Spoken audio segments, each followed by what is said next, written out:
Aux États-Unis, des tests ADN ont permis d'établir un lien entre un suspect, Albert de Salvo, surnommé l'étrangleur de Boston, et sa dernière victime présumée, 50 ans environ après les faits.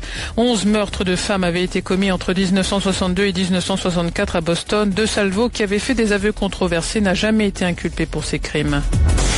Alors bonsoir mesdames et messieurs, transportons-nous du côté de Christian Page à Boston pour nous parler de l'histoire de l'étrangleur de Boston. Bienvenue sur les ondes, Christian, tu vas bien? Oui, ça va bien. C'est fort que moi quand j'entends Boston. Oui, on est entré dans le vif du sujet. Oui. Avec l'étrangleur de Boston. Donc voilà, pour l'émission de ce soir, on le rappelle encore une fois aux auditeurs, c'est les jeudis. Nos jeudis sont consacrés à des tueurs en série, des crimes un peu sordides et mystérieux. Yes.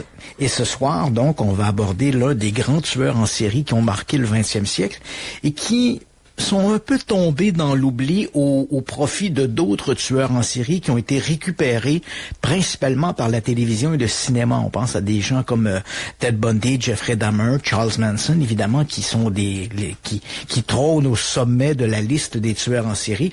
Et pourtant, ils ont eu des prédécesseurs, et parmi ces prédécesseurs, l'un d'entre eux qui a fait littéralement trembler la ville de Boston au début des années 60, était-ce Albert de Salvo? Possiblement, mais bon, à l'époque, il faudra à peu près 50 ans de controverse pour arriver à cette conclusion-là. Donc, on est au début des années 60. Il faut se rappeler, Boston, c'est une grande ville. C'est une grande ville moins importante quand même que New York ou Los Angeles, mais bien sûr, comme toutes les grandes villes américaines, elle a son lot de criminalité, plus ou moins important. Au début des années 60, évidemment, ce n'est pas le Boston de 2022. Mais on s'entend bien là-dessus. C'est une ville qui est en pleine expansion et elle est surtout connue, d'une part par les sportifs parce que c'est le siège des Red Sox si on s'intéresse au baseball, et les Bruins de Boston également qui sont la franchise de hockey. Il faut se rappeler qu'au début des années 60, c'était la grande rivalité entre le Canadien de Montréal et les Bruins de Boston. Oui, donc ça c'était comme 20 ans plus tard, ce sera la rivalité entre les Nordiques de Québec, faut bien que je le mentionne, mais les Nordiques de Québec et le Canadien de Montréal. Je te rappelle qu'il n'y a plus de Nordiques à Québec. Bon. Oh, il y en a plein qui ont mal au cœur en ce moment, qui pleurent. Qui sont déjà en train de changer de poste. C'est correct, les gens de Montréal, ils nous rappellent toujours ça qu'on a plus d'équipe. non, mais bref, c'est vrai. Au début des années 60, la grande rivalité, bien sûr, c'était Montréal, les Bruins de Boston avec des joueurs qui étaient célèbres, qui sont passés à l'histoire. On pense à, notamment, du côté du hockey, les Canadiens, c'était des grands joueurs, Jean Béliveau, Maurice Richard, qui avait achevé et qui achevait au tournant de 1960, qui a terminé sa carrière de hockey. Du côté de Boston, on se rappellera des gens comme Bobby Orr, par exemple, qui a marqué la génération de cette génération de joueurs de hockey. Donc, c'est ce à quoi ressemble Boston. Pour les intellectuels, il faut savoir qu'en banlieue de Boston se trouve la très célèbre université de Harvard, qui se trouve à Cambridge. Donc, c'est une ville en pleine expansion et au début des années 60, donc c'est une ville qui a un taux de criminalité beaucoup moins élevé que New York ou Los Angeles, comme je l'ai mentionné. Et puis voilà que le 14 juin 1962, un certain Jerry Slacer se rend chez sa mère, qui est une dame de 55 ans. Elle vit seule, elle n'a pas non plus de compagnon dans sa vie. Et donc, il se présente chez elle. On est en fin de journée, il est 19h30. Il monte à l'appartement de sa mère, qui habite au premier palier du 67 Gainsborough Drive. Et on frappe à la porte, personne ne répond. Donc, il fait le tour de la maison, regarde, il n'y a rien de mystérieux, frappe à nouveau. Il sait que sa mère est une femme qui aime beaucoup la musique et il se dit peut-être qu'elle a des écouteurs, quelque chose comme ça, elle m'entend pas, donc il frappe à nouveau, toujours pas de réponse. Et puis donc éventuellement il va forcer la porte et en entrant dans la maison, il va dans la première chose qu'il constate, c'est que la maison est relativement en désordre.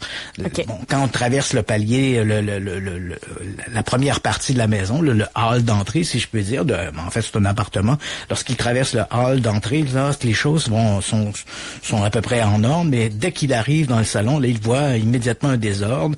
Il se rend dans la chambre de sa mère. Là, il voit que la commode est renversée, les tiroirs ont été ouverts. Visiblement, il y a eu cambriolage. Au moment où il arrive dans la cuisine, il trouve donc sa mère. Elle est étendue sur le dos. Je n'entrerai pas trop dans les détails parce qu'ils sont assez sordides. Okay. Mais disons que notre tueur en question, c'est un individu qui va commettre des crimes avec des sévices sexuels. À l'époque, il faut encore se rappeler que la criminalistique de 1962 n'est pas la criminalistique de 2022.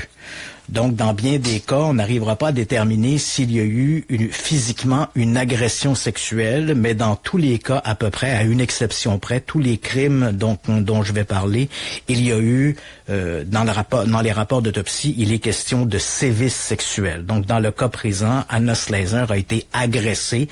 Elle a des marques de violence sexuelle. Et il faut toujours se rappeler également que notre tueur est un individu qui aime le spectacle. Donc, Anna Sleyser a été placée de manière à ce que la personne qui découvrirait son corps, et là, malheureusement, c'est son fils, qu'elle soit exposée de manière indécente pour choquer. Ah. Et c'est exactement... Un provocateur. Un provocateur. Imaginons, là, pour essayer de se donner une idée, sans entrer dans le détail, là, il aime placer ses victimes féminines comme si elles étaient en train de subir un examen gynécologique. Okay. Donc, tu vois un peu le style, là. Bon. Et donc, lorsqu'il entre dans la cuisine, sa mère est étendue sur le sol. Elle est décédée depuis quelques heures, mais elle est morte durant la journée. Il faut quand même beaucoup d'audace pour commettre un crime comme celui-là en plein milieu de la journée, hein, surtout dans un édifice qui compte plusieurs appartements. Et pourtant, les voisins n'ont rien entendu. Anna Sleyser a été... la cause du décès, c'est par strangulation. D'ailleurs, quand on trouve son corps, elle est étendue. Elle a son peignoir qui est ouvert, qui l'exhibe nue. On suppose qu'elle venait de sortir de la baignoire parce que le peignoir est encore mouillé. Et l'agresseur a pris la ceinture du peignoir, il lui a noué autour du cou et il l'a étranglé.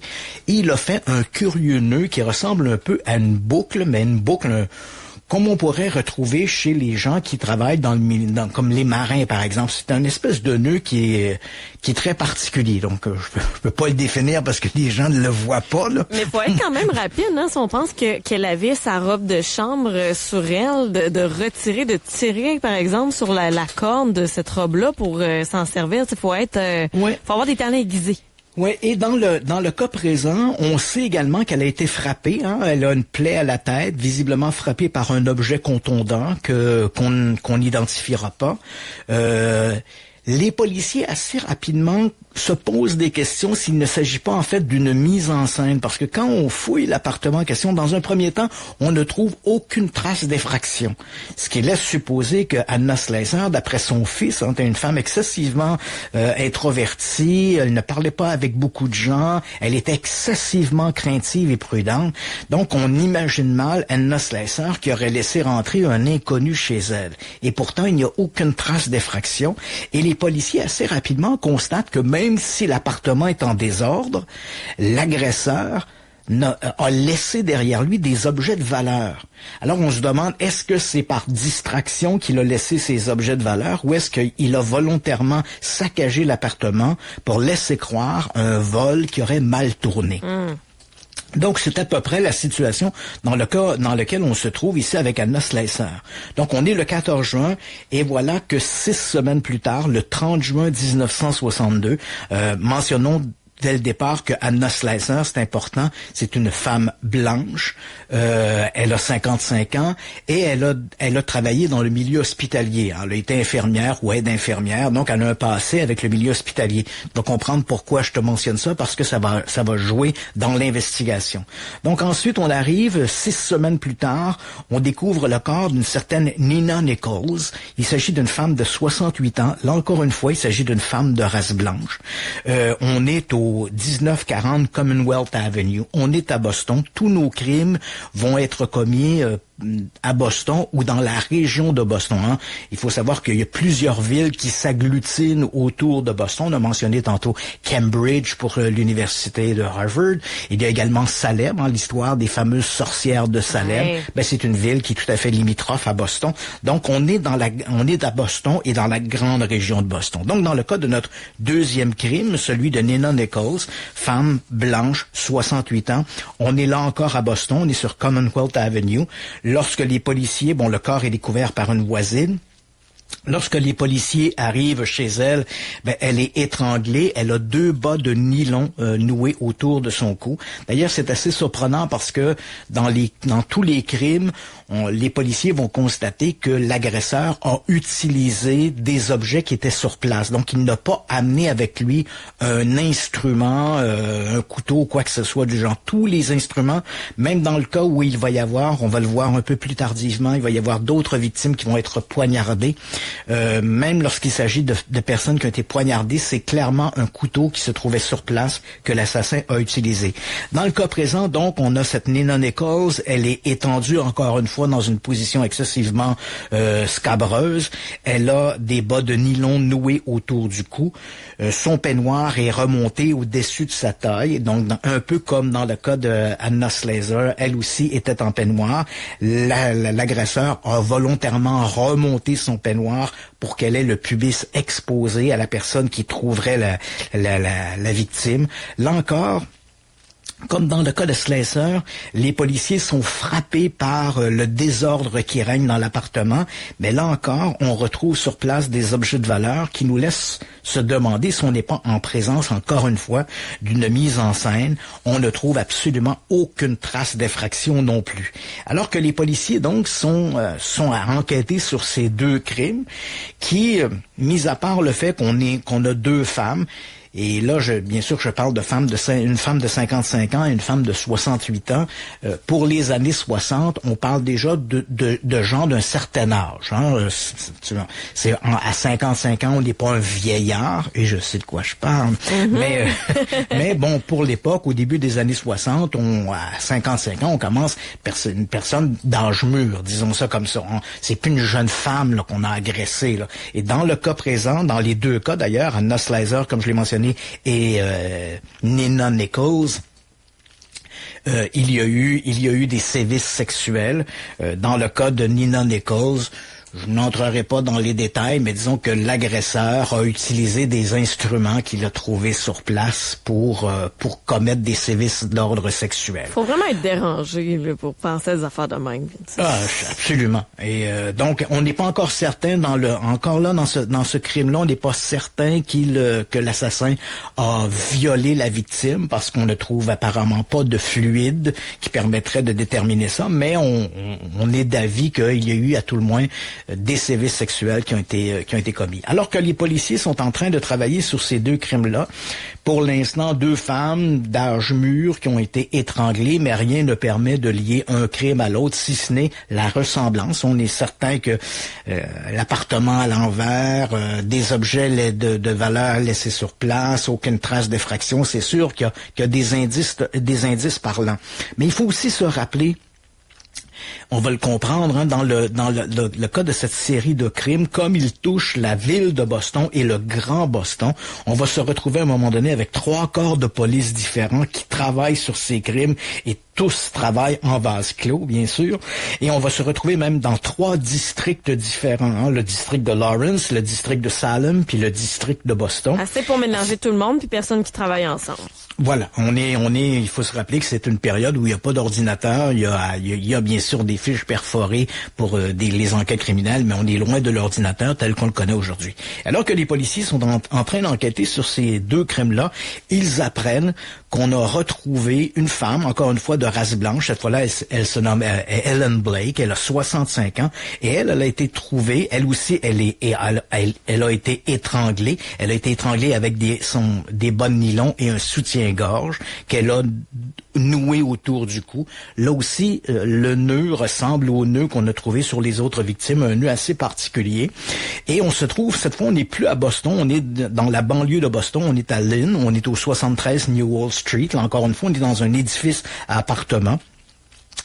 La dame, elle n'a qu'un chemisier. Encore une fois, il y a cette posture choquante qui a été volontairement pensée pour que les gens qui trouveraient le corps soient choqués par la situation. Encore une fois, les policiers déterminent qu'il y a eu visiblement des sévices sexuels.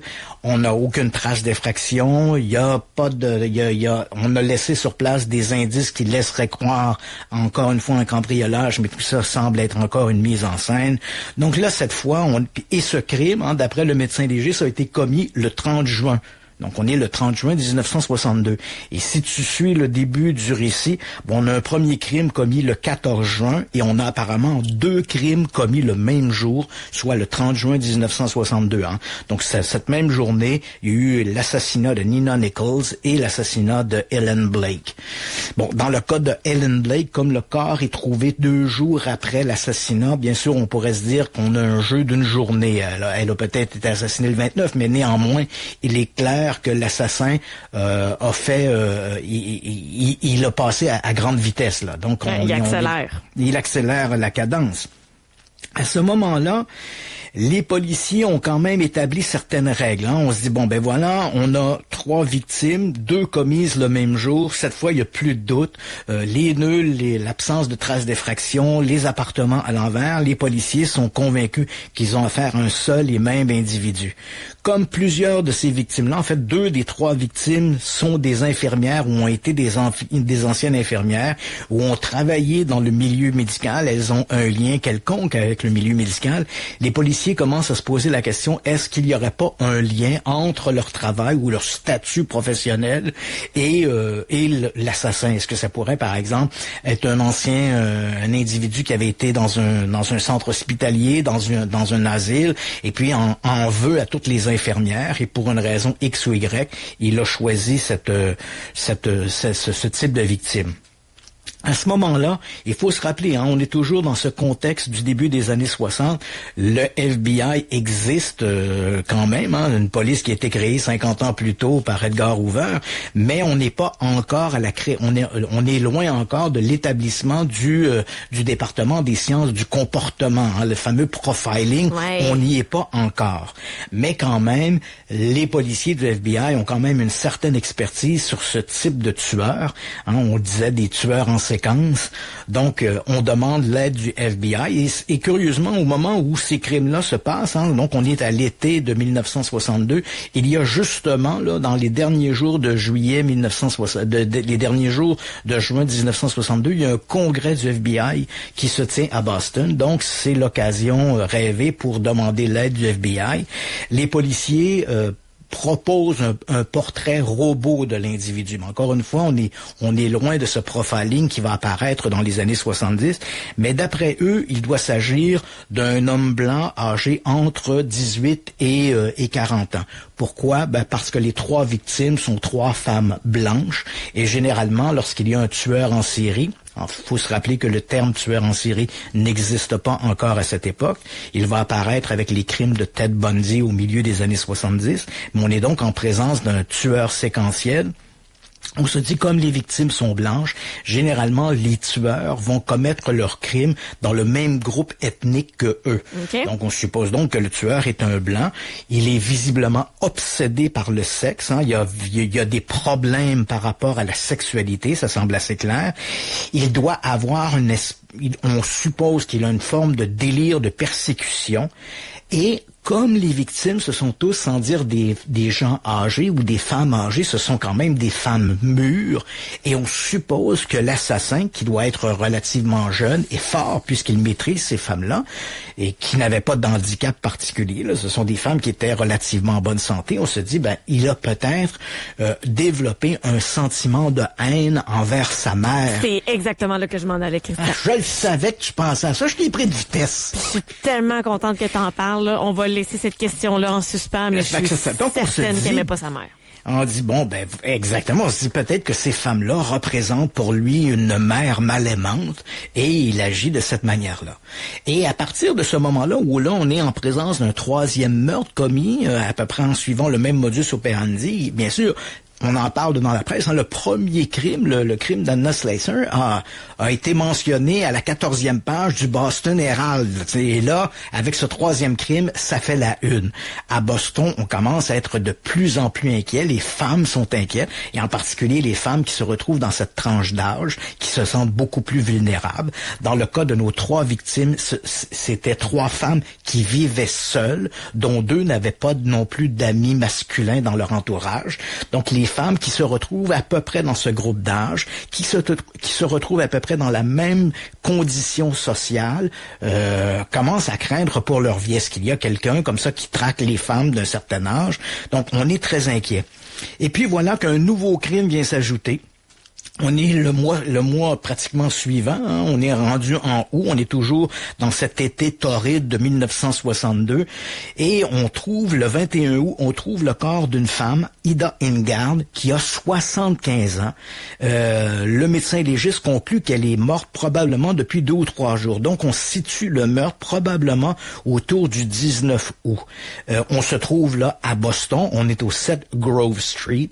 C'est encore une fois une femme de race blanche. Elle a été étranglée, mais le tueur n'a pas utilisé un instrument pour l'étrangler. Il l'a étranglée de ses propres mains et après, de manière post-mortem, il a pris une tête d'oreiller qui lui a noué autour du cou en faisant ce fameux nœud très caractéristique qui ressemble un peu à une boucle. Okay, fait que pour lui, c'est un rituel de faire ça. Voilà. Et dans ce cas-là, je vais te donner le détail, je sais que c'est un peu sordide, mais dans ce cas-là, il a exagéré un peu cette posture scabreuse, donc avis aux gens qui nous écoutent. Il a pris la femme en question, elle est comme étendue juste sur son lit, il a placé au pied du lit, de chaque côté du lit, il a placé des chaises, il a noué, la femme est étendue dans son lit, il a noué les jambes de la femme sur chacune des chaises, placées de part et d'autre du lit. Hein, elle a donc les jambes attachées sur les chaises. Les jambes sont en partie pliées. On est vraiment dans une position très gynécologique là. Tu sais.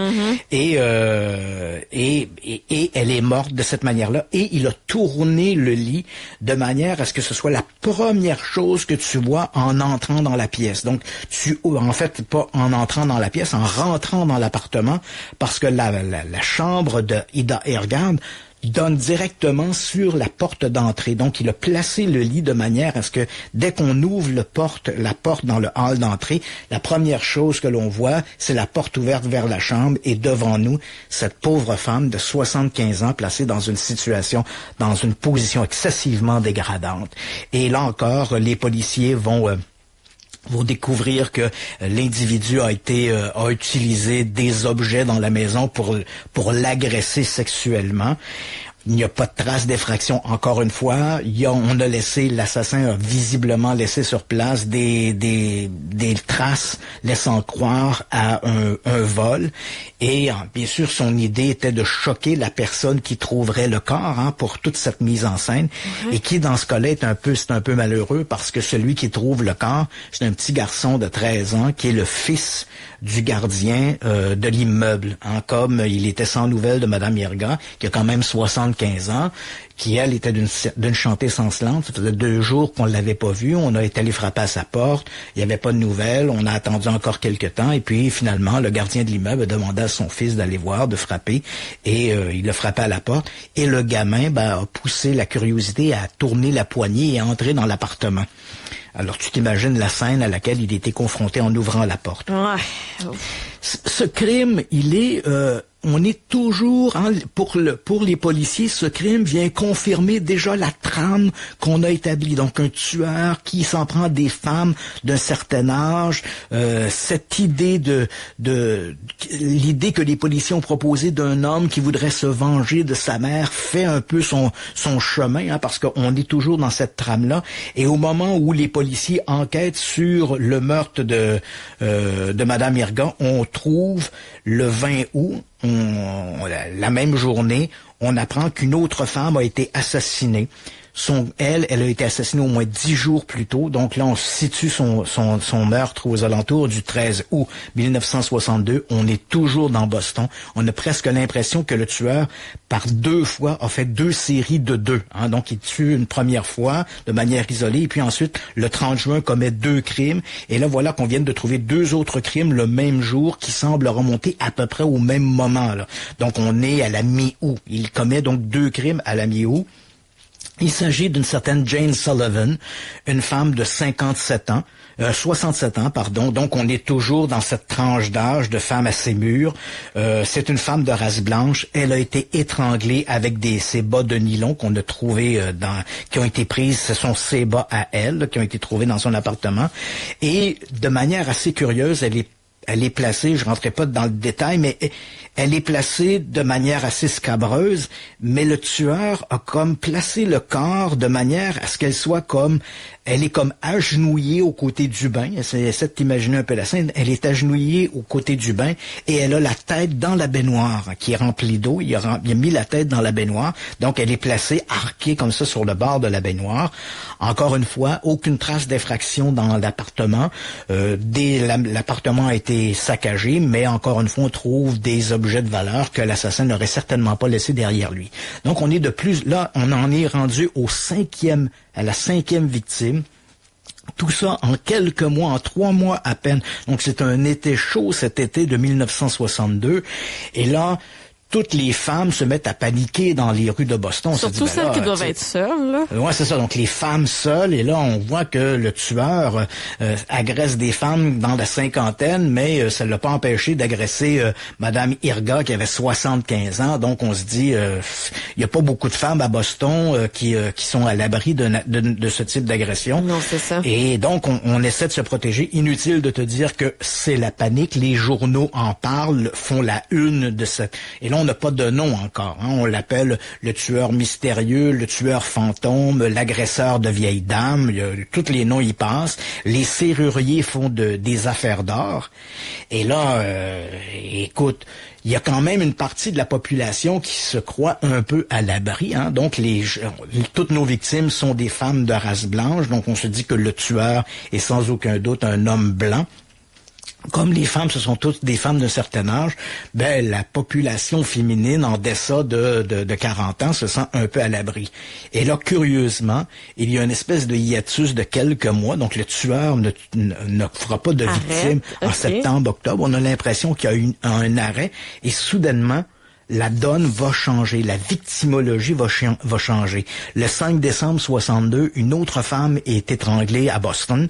Il s'agit de Sophie Clark. Elle a 20 ans. Il s'agit d'une femme de race noire. Elle a été étranglée par ses bas de nylon. Et encore une fois, le cadavre a été laissé dans l'appartement de manière excessivement choquante. Et la victime va être trouvée par une colocataire. Donc là, ici, il y a quand même quelque chose qui vient de changer. D'abord, on a une victime qui est jeune, une jeune femme de 20 ans. Elle est de race noire, ce qui va à l'encontre des autres crimes précédents. Et aussi, elle ne vit pas seule.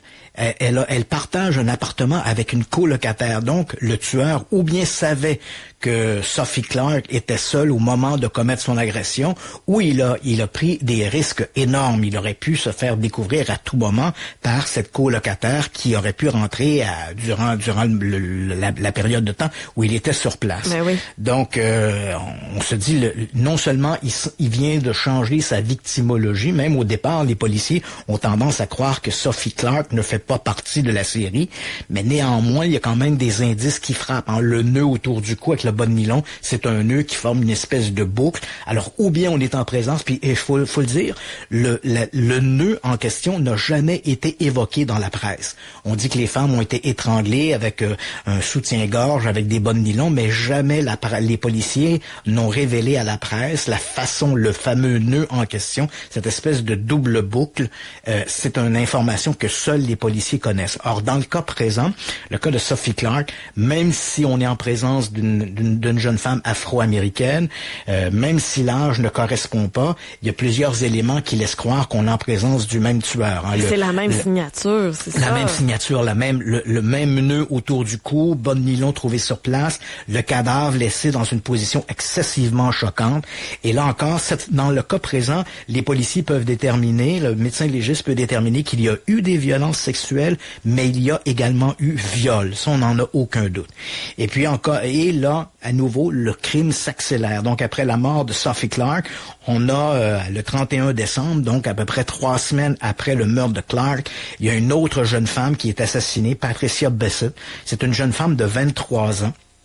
Donc là, on vient de passer à une autre tranche. On se dit, ben là, les 2 dernières victimes sont des jeunes femmes qui ont à peine 20 ans. Donc, Patricia Bissett, on est au 515 Park Drive. On est toujours à Boston. Comme la victime précédente aussi, on était directement à Boston. Dans le cas de Patricia Bissett, il s'agit d'une femme de race blanche. Elle est retrouvée sur son lit. Sa chemise de nuit a été relevée jusqu'à son cou.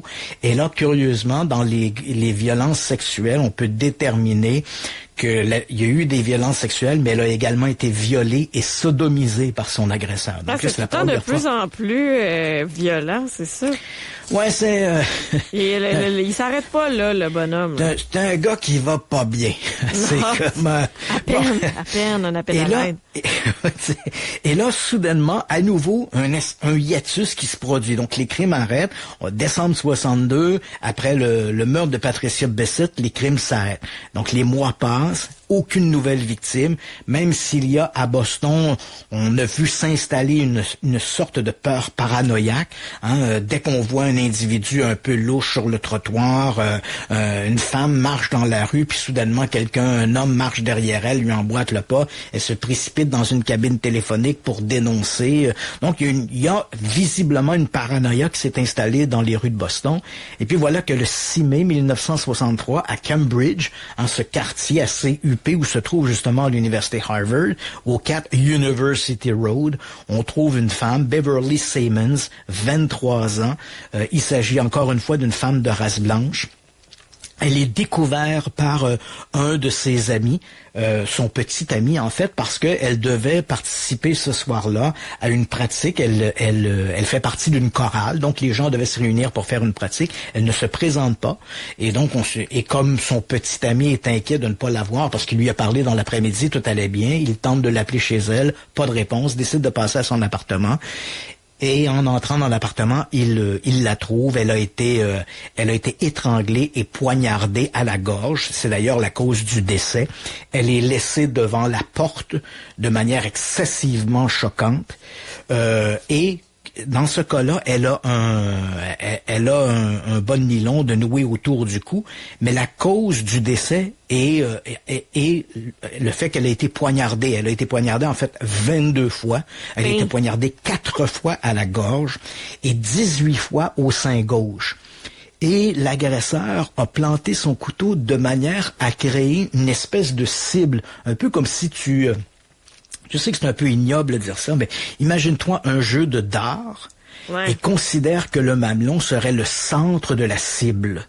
Donc, il a coupé tout autour du mamelon de manière à créer une grille qui ressemble un peu à un jeu de dards. Okay. Donc, merci pour les détails. C'est la mort de Beverly Simmons. Donc, encore une fois, on est dans un groupe d'âge plus jeune, une jeune femme de 23 ans. Et puis, encore quelques mois vont s'écouler. Puis en septembre 63, là, on est à Salem, qui est tout près de Boston. Une certaine Mary Evelina Corbin, une femme de 58 ans. Soudainement, on vient de retomber dans notre tranche d'âge un peu plus mûre.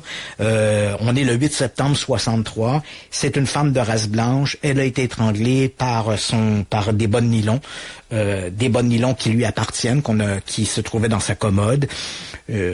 On a à peu près la même signature des crimes, la violence sexuelle et tout le reste, le corps laissé de manière très indécente Donc l'assassin est toujours dans le même gabarit, là, le même type de crime, même modus operandi. Ça me fascine de voir qu'il y a eu le temps à chaque fois de faire ça. Oui. Tu sais, la cible dont tu parles, là, faut avoir eu du temps tabarnouche sans aucune inquiétude, là.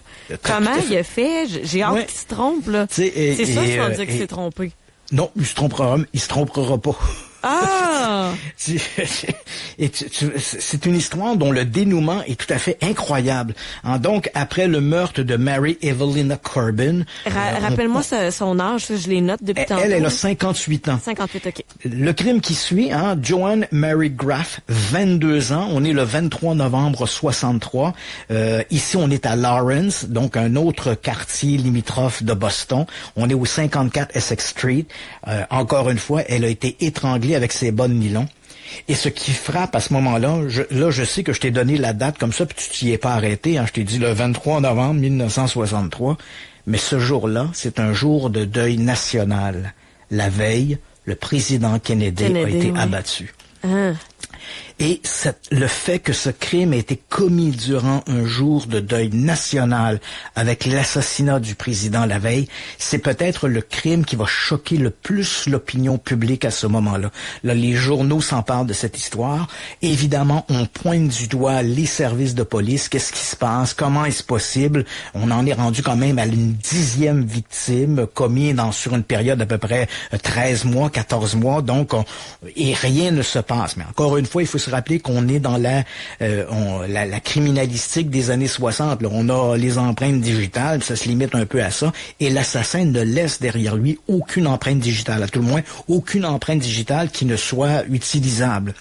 Et puis il va arriver un nouveau meurtre début janvier 1964, donc on est à peu près un mois et demi après le meurtre de Joanne Mary Graff, qui avait 24 ans, et là on arrive à nouveau avec un crime sur une jeune femme, la plus jeune de tout le groupe, c'est Mary Ann Sullivan. Elle a 19 ans. Elle est assassinée le 4 janvier 64. On est au 44 Central Street à Boston. Elle a été violée. Là, je dois te donner des détails parce que ce crime-là va jouer un rôle. C'est le crime le plus important de la série. Donc, elle a été violée, elle a été étranglée avec ses bas de nylon. Elle a été découverte par 2 amis qui partagent son appartement avec elle.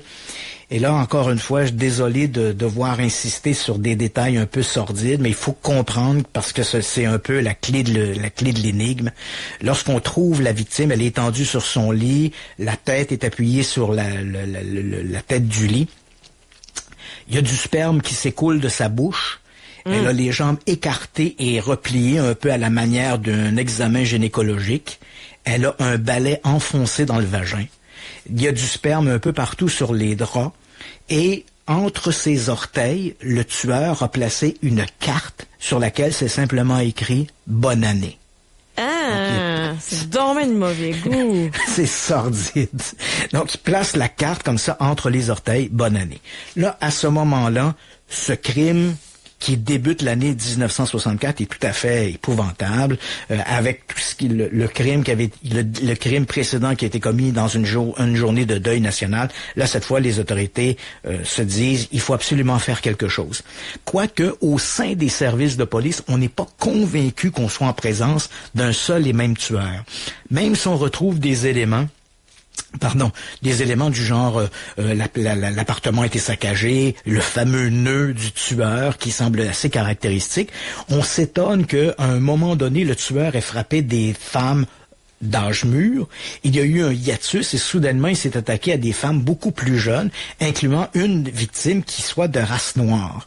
Et les crimes, comme tu as pu le comprendre, sont allés crescendo dans la violence également. Pas pire, c'est ça. Alors, les policiers se demandent, est-ce qu'on n'est pas en présence de 2 assassins? Est-ce qu'il s'agit d'un seul et même assassin? Ce qui semble l'opinion assez généralisée, mais plusieurs policiers émettent l'hypothèse qu'on pourrait être en présence de 2 assassins. Donc, un assassin qui aurait commis les premiers crimes sur des femmes plus âgées, peut-être correspondant à ce profil de ce jeune homme frustré qui essaie de se venger de sa mère. Parce que dans le cas des victimes de 19 ou 20 ans, là, on doit éliminer cette piste-là. Et est-ce que dans le cas de ces victimes plus jeunes, on serait en présence d'un autre tueur? Et est-ce qu'on serait en présence aussi de crimes qui auraient été commis de manière ce qu'on appelle des copycats, donc des copies des crimes. Ouais. La presse a parlé des crimes. Pour prendre le mérite, tu sais. Voilà, donc d'autres gens commettent des crimes et ils essaient d'imiter la signature. À ce moment-là, il faut le dire aussi, le nom est sorti. Une journaliste d'un quotidien de Boston a surnommé le tueur l'étrangleur de Boston. Et c'est par ce nom qu'il sera connu. Donc on se pose la question, est-ce qu'on a un étrangleur, deux étrangleurs ou un étrangleur et des gens qui essaient d'imiter le style de l'étrangleur? Et à ce moment-là, il y a une telle grogne à Boston que on décide, le procureur général de l'État décide de charger son assistant, un certain John Bottomley. Il le charge de mettre sur pied un bureau d'enquête spécialement dédié à l'étrangleur de Boston. Le premier objectif de John Bottomley, tu l'auras bien compris, pas besoin d'être un génie pour imaginer ça. Il se dit qu'il serait peut-être temps maintenant de colliger l'ensemble des dossiers qui sont éparpillés dans 5 services de police, 3 districts différents. Donc, on crée ce bureau-là, on rassemble tous les documents qui concernent notre étrangleur de Boston. Petite anecdote amusante, à ce moment-là, débarque à Boston, à la demande d'un riche homme d'affaires à la retraite, on voit débarquer un type qui s'appelle Peter Urquhart. Peter Urquhart, c'est un détective psychique dont on a déjà parlé à l'émission. Donc, ces gens qui sont apparemment doués d'une habileté extraordinaire. Donc, et les policiers informés de la présence de Peter Urquhart, comme ils n'ont pas vraiment de piste à suivre, comme ils ont été contactés par cet homme d'affaires, ils n'ont pas décliné l'invitation. Ils disent, OK, envoyez-nous votre voyant extra-lucide. Donc, Urquhart arrive à Boston. Il m'a donné des détails assez intéressants des policiers. J'ai eu la chance de parler avec un des policiers qui était là ce jour-là. Il me dit, on a placé des photographies des victimes placées à l'envers. C'était comme des Polaroids. On a placé ça sur face contre la table. Et à un moment donné, Urquhart, en touchant la photo, sans voir l'image, pouvait nous dire, ici, il y a une femme, puis elle est placée de telle ou telle façon. Puis effectivement, ça correspondait à la position du camp. Et puis à un moment donné, on a essayé de le tromper. On a pris un autre crime qui avait été commis à Boston, un crime assez sordide, à caractère sexuel. Et dès qu'Urquhart se mit la main sur la photo, il dit, vous essayez de me tromper, cette photo-là appartient pas au groupe. Et c'était vrai. Donc, mais en revanche, il a, pour une raison quelconque, il a commencé à donner de l'information à propos d'un tueur. Et c'est les informations qu'il a données correspondaient à un suspect que les policiers avaient déjà dans leur mire. Mais éventuellement, ce suspect-là a été lavé de tout soupçon. Donc Urquhart s'est retourné en Californie où il habitait et puis l'information, mis à part d'avoir fait un petit numéro qui a visiblement très impressionné les policiers, il n'a fourni aucune information qui aurait permis d'arrêter le tueur. Évidemment, dans une grande ville comme Boston, pendant que le tueur, l'étrangleur de Boston sévit, les autres criminels ne mettent pas les mains dans leurs poches. Donc, on comprend, on a une unité spéciale qui traque l'étrangleur de Boston. Pendant ce temps-là, d'autres policiers, bien sûr, font la chasse aux autres criminels, les cambriolages, les vols de voitures, trafic de narcotiques. La criminalité ne dort jamais. Non, c'est ça, la criminalité ne dort pas. Et deux ou trois enquêteurs sont placés sur la piste d'un agresseur sexuel que les policiers ont surnommé le Green Man, l'homme vert. Pourquoi? Parce qu'il agresse, il entre dans l'appartement des femmes et sous la menace d'un couteau, il les agresse sexuellement. Et ensuite, il quitte les lieux sans autre sévice que l'agression sexuelle.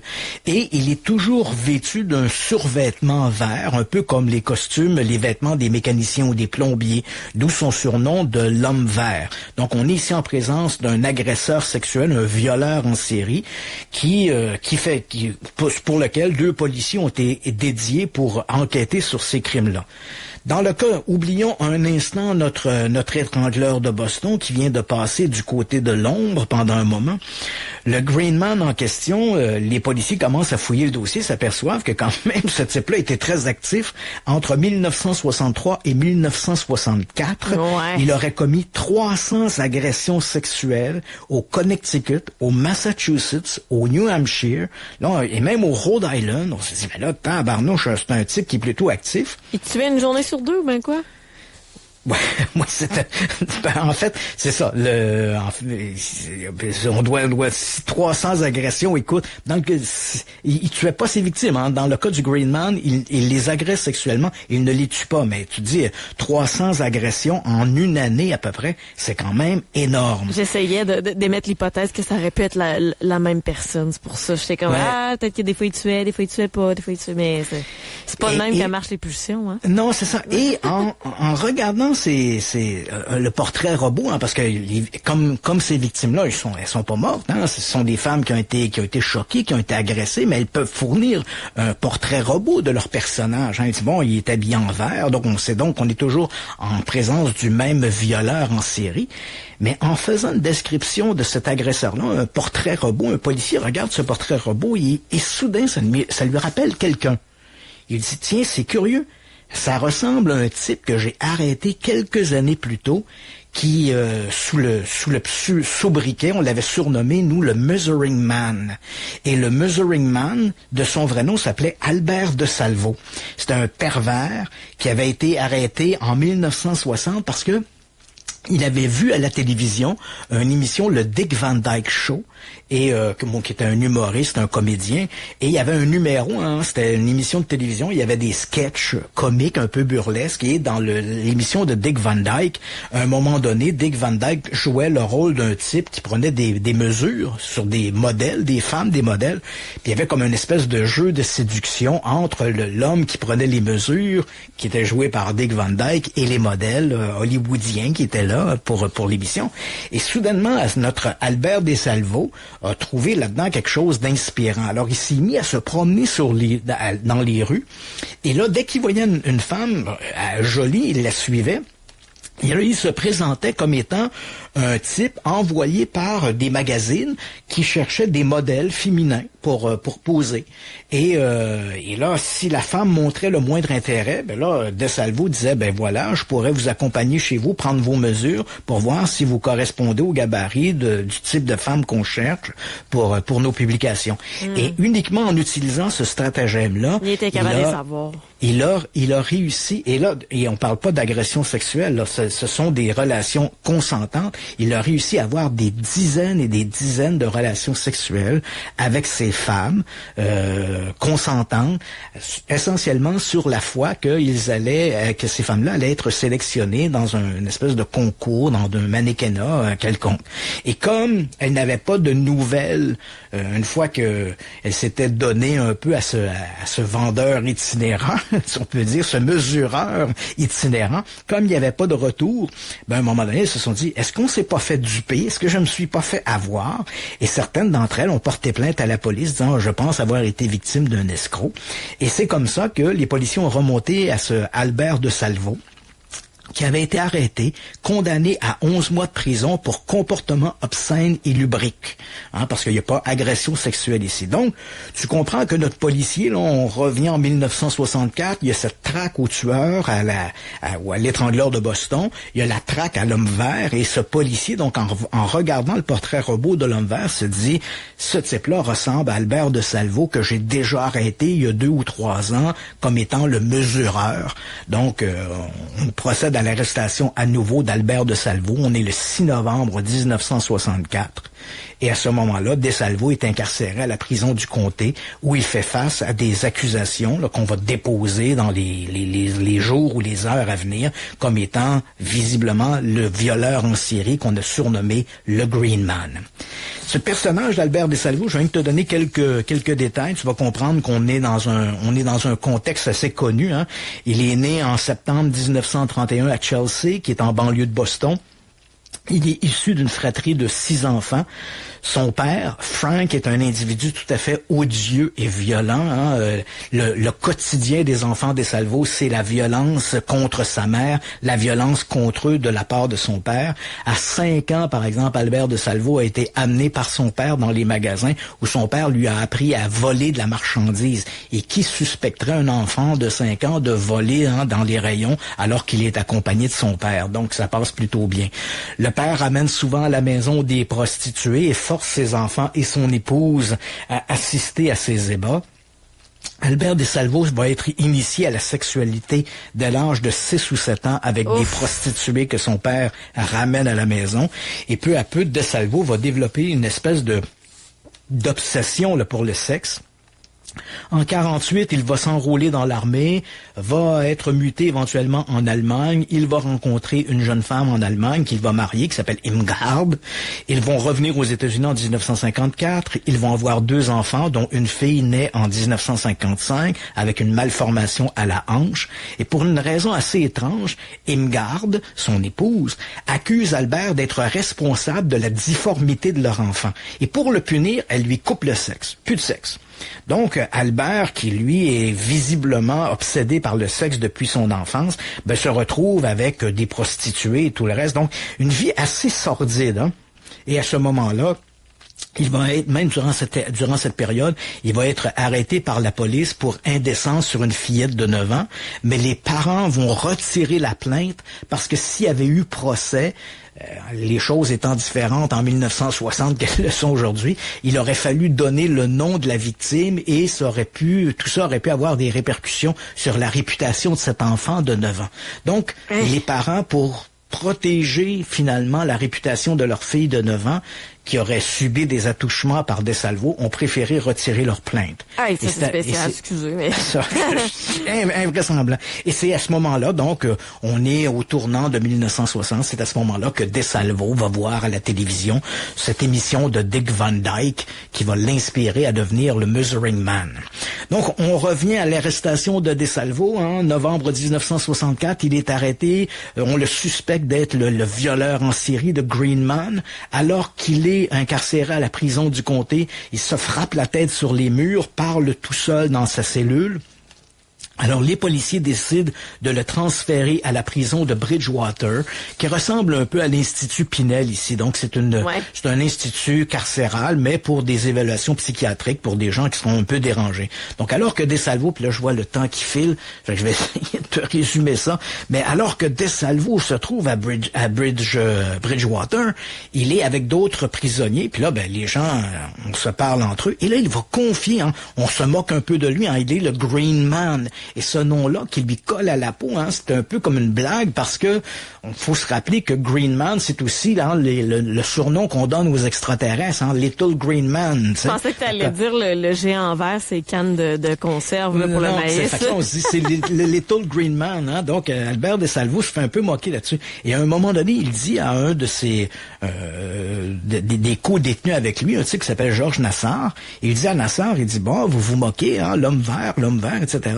Mais je suis aussi l'étrangleur de Boston. C'est ça que je pensais. Et là, la chose est si invraisemblable.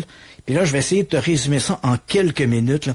Mais là, c'est tellement invraisemblable que Nassar en parle à son avocat. Il dit, écoute, j'ai un collègue de cellule qui dit être l'étrangleur de Boston. Et l'avocat en question, c'est un avocat qui va devenir célèbre. D'ailleurs, il va être impliqué dans le procès de O.J. Simpson. Okay. C'est un avocat qui s'appelle Lee Bailey. Donc, Lee Bailey commence le droit. À ce moment-là, on est au milieu des années 60. Donc, Bailey, avec réticence, accepte de se rendre à Bridgewater et de rencontrer DeSalvo. Il croit que c'est un individu qui est complètement fou, qui se réclame être le tueur, l'étrangleur de Boston, mais essentiellement pour la gloire. Et après cette rencontre avec Bailey ressort de cette interview convaincu que Albert DeSalvo est bel et bien l'étrangleur de Boston. Donc, il va en parler au service de police de Boston. Les policiers de Boston, en fait, Bottomley, qui est l'assistant du procureur, lorsqu'il entend cette déclaration, il y a une entente qui est faite parce que Bailey ne donne pas le nom de son client. Il a accepté sur le tort de le défendre.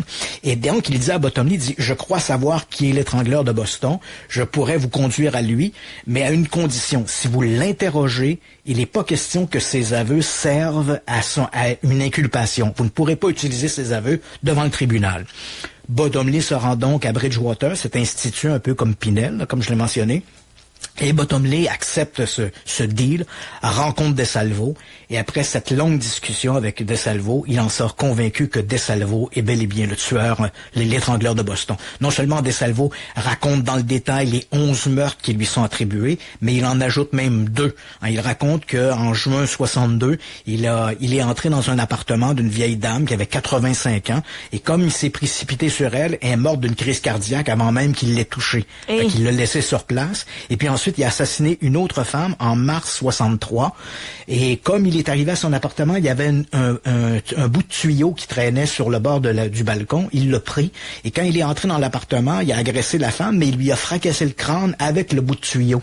Et à cause de ça, la première dame, on a conclu qu'elle était morte simplement d'une crise cardiaque. La deuxième femme ayant eu le crâne fracassé, elle n'a pas été incluse dans la liste des crimes, disons, canoniques de l'étrangleur de Boston. Parce que c'était pas la même mort. Pas du tout. Et là, donc, DeSalvo avoue son crime. Et à ce moment-là, les policiers n'ont pas de preuves matérielles. Ils ont que les aveux et des aveux qu'ils ne peuvent pas utiliser puisque ça faisait partie du contrat. Mais Bottomley sort de cette rencontre convaincu qu'ils ont leur homme, qui peuvent maintenant dormir sur leurs 2 oreilles. L'étrangleur de Boston est derrière les barreaux. Ce que fait rapidement Lee Bailey, c'est un fin renard, un fin avocat. Ce qu'il fait, il va précipiter le procès d'Albert DeSalvo comme étant l'homme en vert, le Green Man. Parce qu'il se dit, si mon client est accusé et condamné, il va être condamné à une lourde peine. Mais c'est mieux la lourde peine que l'exécution sur la chaise électrique. Et si mon client est condamné, par exemple, à 20 ans de prison, même si les policiers trouvaient des preuves matérielles qui démontrent qu'ils pourraient introduire pour faire un procès à Albert DeSalvo comme l'étrangleur de Boston, sans utiliser ses aveux, cette condamnation ne pourrait que survenir après avoir purgé sa première peine. Donc l'exécution n'arrivera jamais. Et c'est exactement ce que Bailey fait. Il amène son client en cours. DeSalvo est reconnu coupable pour des viols en série. Il est condamné à la prison à perpétuité dans un institut psychiatrique. Il va s'en évader en 67. À partir de là, on va l'envoyer dans une prison sécurité maximum. Et en 1973, il sera assassiné par un co-détenu. Ah, ouais. À ce moment-là, les policiers n'ont toujours aucune preuve matérielle que DeSalvo est l'étrangleur de Boston. Et ça fait polémique. Est-ce que c'est vraiment lui? Est-ce qu'il a réclamé le crime pour dire c'est moi l'étrangleur de Boston, pour jouir d'une certaine célébrité? Ça s'est déjà vu, que des gens vont prétendre être un tueur pour simplement, dans le cas de Jack l'Éventreur, par exemple, plein de gens se sont présentés à la police en disant c'est moi Jack l'Éventreur, puis finalement c'était pas eux. Alors le doute va persister. Et puis, on l'a entendu en début d'émission, on va boucler la boucle. En juillet 2013, la criminalistique étant ce qu'elle est, on avait gardé en particulier les vêtements de la dernière victime d'Albert DeSalvo, Mary Ann Sullivan. Cette jeune femme de 19 ans, elle a assassiné le 4 janvier 64. Donc, on avait gardé des traces de sperme qui avaient été trouvées sur place. Et en juillet 2013... on a procédé à l'exhumation du corps d'Albert DeSalvo. On a pris son ADN et on l'a comparé aux traces de sperme retrouvées sur la scène de crime en 64. Et on a eu, comme tu l'as entendu dans le reportage, un match à 99,99999%. Voilà. Albert DeSalvo était bel et bien l'étrangleur de Boston. J'avais un pressenti, vraiment. Ouais, là. Quand tu as commencé à parler des années actives de notre pervers prédateur, j'ai eu un feeling. Ouais, ce qui est très curieux dans le cas de l'étrangleur de Boston, il faut bien l'admettre, c'est comme si on avait 2 personnalités. Ouais. On a une personnalité qui est l'étrangleur, qui commet des crimes monstrueux. Et puis de l'autre côté, on a ce violeur en série. Je veux pas minimiser le viol, non. Mais on comprend bien qu'on a comme 2 individus qui commettent des crimes qui sont relativement différents. Et il y a un film qui va être fait en 1968, un magnifique film qui s'appelle The Boston Strangler, un film qui était réalisé par Richard Fletcher, dans lequel joue Tony Curtis, qui joue le rôle de l'étrangleur de Boston. On a essayé on exploite dans ce film-là l'idée de l'homme à la double personnalité. Un peu à la Jekyll, Mr. Hyde. Oui, mais parce qu'on essaie d'expliquer cette dualité du violeur en série versus l'étrangleur en série. Mais dans les faits, on n'est pas vraiment effectivement dans cet univers de personnalités multiples. DeSalvo savait qui il était et il a lui-même fait des confessions sur les crimes qu'il avait commis. Et assez récemment, parce que durant cette controverse, après qu'on a pu identifier son ADN, on a rendu public les enregistrements qui avaient été faits sous serment là, à l'époque de DeSalvo, lorsqu'on l'avait interrogé à Bridgewater. Et donc pour la première fois, pratiquement 50 ans après, on a pu avoir accès à ces enregistrements, à un compte rendu des enregistrements, et il ne fait aucun doute quand on lit ça que Albert DeSalvo était l'étrangleur de Boston. Il entre dans le détail de chacun des crimes d'une manière si sordide que seul l'assassin pouvait savoir ces détails-là. Non, mais en façon de ne pas se faire avoir, c'est les périodes de latence pour ce qui est de l'étrangleur étaient en partie les moments actifs du violeur en série, en fait. Oui, un tueur vraiment très particulier, l'étrangleur de Boston, hein. Et on comprend qu'en ce début des années 60, alors qu'on était pratiquement à la porte du